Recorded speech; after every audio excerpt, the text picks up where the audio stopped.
Good morning, good evening, good afternoon, wherever you may be. CC here, Chris, from New York, Westchester County. It's April 2nd, 2020. I was just listening to an interesting segment on the radio. And this guy by the name of Steve calls in and he's blaming everything on Trump. How the numbers have just soared out of, I'm talking regarding the virus. I don't know.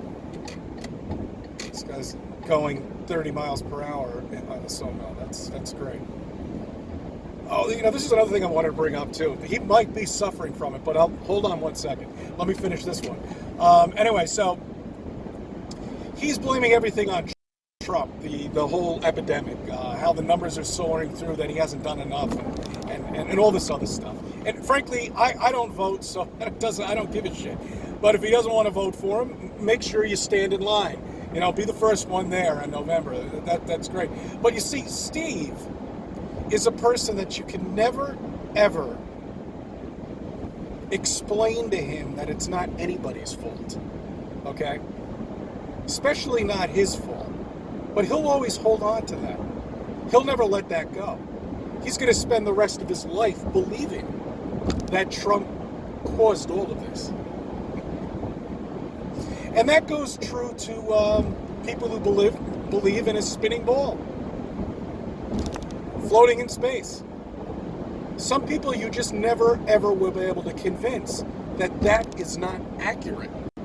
You've been lied to.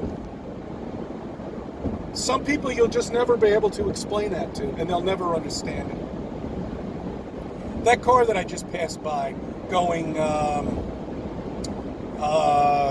30 miles per hour in a 55 mile per hour zone, I was just thinking, when people get sick from this, they're going to exhibit flu-like symptoms, which means they'll feel nausea. They'll feel exactly what the flu causes.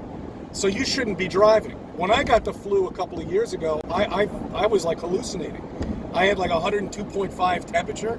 I was feeling lousy. I couldn't drive. So what are the police officers going to do now? Are they going to pull over people under the influence of Corona? DWC. That's got to be a new rule now, because they're enforcing all these new rules now. It's remarkable. This is the most perfect disease that I've ever seen in my entire life. Because everybody just bowed down and said, yeah, sure, I'll spend time in my house. I will voluntarily go home, sit in my house, and wait it out. It's perfect. And the government's going to give you money now. So we don't want you complaining about that you're not having any money and you lost your job, because most people have at this point. I mean, I'm surprised I'm still working right now. And actually, you know what? Most people, it's more beneficial for them to just quit their job and just collect unemployment, because they're going to get like $700 a week or something. I mean, what the hell? Anyway, so my philosophy of what's going on. They want you home. They want you home with your family.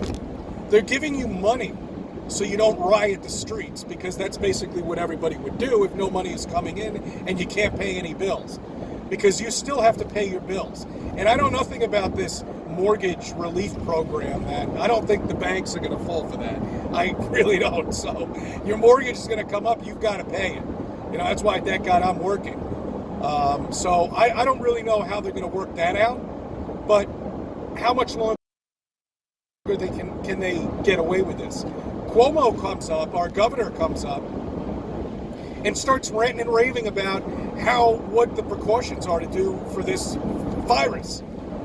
Since when did he become a doctor? I'd like to know that. I thought he was a politician. Now everybody's listening to what he has to say, that everything he says is God. That's great. That's wonderful. But I don't buy it. It's all bullshit. All of this is a lie. They're setting you up for something else. Something is behind this. Okay? And they've got to go, and they've got to do it all the way now. They can't stop. They put 150 countries under lockdown. 150 under lockdown. The whole world's under lockdown. You think they can turn back right now and say, you know what? It wasn't as bad as we thought. I think everything's fine. Go back to work. No, they can't do that right now. No, it's beyond that. We're in the middle of it. And we are going to witness history. And it's going to unravel under your eyes. What's happening after this, I have no idea. Okay? It could be anything. It really could. The virus caught us by surprise. I knew something was coming. This year, I definitely knew something was coming. There's just no doubt. It has to. Too many people are flat earthers now. They've got to put a cap on it. They've got to end it. We're waking too many people up. Too many people are waking up to even the fact that this virus is total bullshit. All the people that I see during the daytime now, they're like, this is such nonsense. I don't see anybody sick. It's like, oh, you know, there's millions of people. Where are they? I've been to 5 different hospitals, and every single one of them they're empty as far as I can see. And also these statistical numbers they come up with. Okay, the physicians have been told pretty much if somebody comes in with any cardiac arrest or a stroke victim or anything like that, and they show any signs of the coronavirus and they die, guess what? They die from the coronavirus. So the numbers are going to soar. I bet if I look back to New York right now, to 3 months ago, how many incidents there were with cardiac arrest, strokes, and many other ailments, the numbers were probably normal. I bet if I look back a month ago, a week ago or 2 weeks ago, I bet the numbers are 0. But the numbers of coronaviruses have soared through the roof. We're now deep purple state. That's right. New York State is the deep purple state. We are number 1. Thank you. Not only for taxes, not only are we the highest in taxes in the entire country, that's Westchester County, we're number 1 now with the virus victims. Number 1. Thank you, guys. I really appreciate it. It's wonderful to be a New Yorker, isn't it? Anyway, I'm reporting to you from Westchester County, and everything is fine here. We're not dying. They're not body bags on the side of the road. The hospitals aren't overrun with people. The only thing that's happening, the people that are working are the people putting up telephone poles and landscapers. Those are the only people that are working. And, all right, the people in the supermarkets, thank God for them, and you should thank them, because if it wasn't for them, you wouldn't have any toilet paper right now.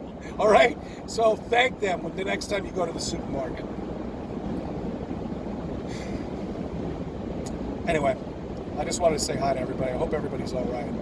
I hope you're not buying into this and walking around with face masks. You know, I'm seeing these aggressive drivers on the road. You know, the tough boys, they like to go at 95 miles per hour and cut you off and tailgate you. But when I see them pass by, they're wearing face masks and gloves, which is just so ironic. You know, they're so tough, and they think they're the boss, and they're running around with face masks and gloves.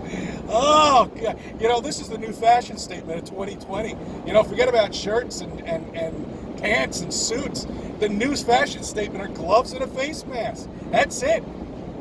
Maybe Ralph Lauren should go in there and get that little thing up there. Great advertisement for him. I'm telling you, that is good advertisement. I thank you for subbing. I thank you for viewing my videos. I love it.